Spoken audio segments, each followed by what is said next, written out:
Alors je me suis concentrée en priorité sur la désignation des sites Natura 2000. Un premier a fait l'objet d'une approbation du gouvernement en septembre 2015 et les suivants seront finalisés ici au printemps 2016. Deuxième opération, permettre aux citoyens de participer à la confection d'un atlas bruxellois, les mammifères, les reptiles, les batraciens à travers une application smartphone. Enfin, je travaille aujourd'hui à un répertoire, à un maillage de la biodiversité régionale.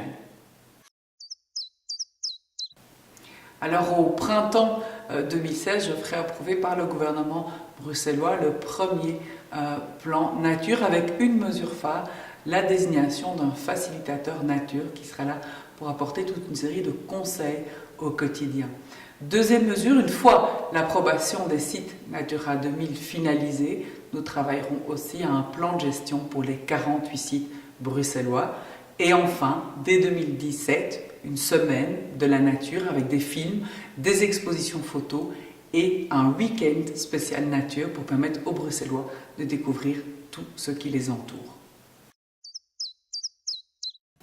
Alors difficile de ne garder qu'un seul conseil de tous ces gestes pour le quotidien et la nature, mais si je devais en prendre un seul, c'est celui d'emporter avec moi un sac ou un panier pour faire mes courses. Comme vous le savez, je travaille depuis maintenant plusieurs semaines à l'interdiction des sacs plastiques à usage unique à Bruxelles.